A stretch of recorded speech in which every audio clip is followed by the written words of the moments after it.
Hi, I'm Carlos, an indie solo game dev currently working on my first ever Steam release, Tower Defense Blob Smash. Interesting name, right?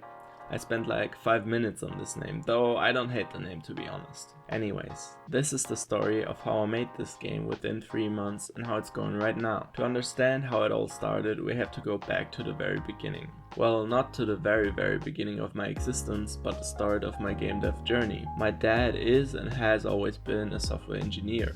He probably was born with glasses and some kind of extra small portable Linux notebook in his hands. I for one have always been a lazy, very average kid.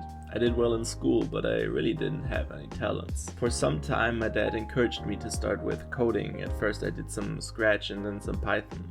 He even bought me Minecraft back in the day, hoping that I would take on the challenge and become some kind of mod coding prodigy. But of course my lazy ass took advantage of the opportunity and took a dookie on my father's hopes and dreams. I preferred playing Bad Wars on Hypixel rather than competing with the Asian coding child prodigies. I couldn't even comprehend what I was missing out on, until one fateful day during the summer holidays when I realized that I could make my own games. So I focused all my creativity and energy and created this guy. Pretty cool, right? This was the beginning of my game dev journey. Since then I have been in an on and on relationship with Lady Unity. I created different mobile games that were pretty trash, to be honest. I learned a lot though. After another phase of not engaging in the pleasure that is the game development torture lifestyle, I wanted to make a game I would enjoy for once. Something that would be fun to play. I started a tower defense game. What is the brand of my game? What makes my game my game? That's right, blobs. I had to start with an enemy that wouldn't be too hard to design and animate. Something funny but still fitting the vibe of my game.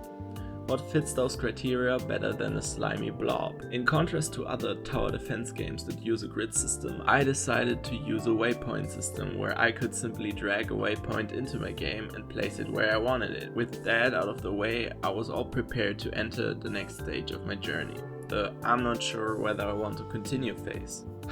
How many dreams have to die for me to actually finish something for once? I didn't do anything for several days, until I came to the conclusion that quitting something and then having to wonder what could have been is not the life I want to live. I have to go all in, so I don't have to wonder. This is what I wanted for me, for my peace of mind. So back to development. The next thing I did was implementing turrets. Luckily there were some nice tutorials on YouTube I could follow and kind of get an impression of what these turret mechanics should look like. Basically what you want to do is make the turret identify an enemy and then turn the turret with a certain rotation speed. Independently of this, the turret counts down until a certain time is reached and then spawns a bullet that tracks the enemy. Just make sure the bullet is fast enough so nobody notices your bullet is actually making a curve. I gave the turrets different characteristics to switch up the gameplay. The sniper turret, for instance, has a high range and low firing rate, but its cost rises exponentially. So I finished the turrets and implemented a system to actually build the turrets. With that out of the way, I could focus on another crucial part that makes the game so fun, the abilities. I am really thankful for the particle system that comes with Unity. With it and the help of some YouTube Indian guy, I was able to implement abilities like explosions and toxic clouds. The more abilities I added, the more I felt sure that this game would become a hit. So now I have enemies, the waypoint system, the turrets and the abilities. So what's missing? Right, the objective of the game. How could I forget the objective of the game? At first I really struggled with finding a good objective other than surviving for a certain amount of time or killing a certain number of enemies. I was really scared that my game would become just another tower defense game and that the mechanics of the game wouldn't suffice to keep the player engaged. This is it. Why not make a decision whether you progress or defend whatever you have to defend? So I made a fuel refinery. In Tower Defense Blob Smash you have to fuel your spaceship in order to escape the underworld of Snaxicam. Not to toot my own horn, but the idea was freaking genius. If you place fuel on the spaceship, it will fuel it and the fuel count will increase. If you place it somewhere else, it will explode. With the objective of the game in place, I really felt like the game was finished because the concept made it hard to implement many mechanics. Though I had one last idea that would change a lot, the fire blob. The fire blob is a big blob with a lot of health. He has so much health that even a full row of turrets cannot stop it. This is the intention because together with the fire blob I implemented the flamethrower. which can be activated by fuel. Now the base game was done, but how would I design the levels and make the waves of blobs?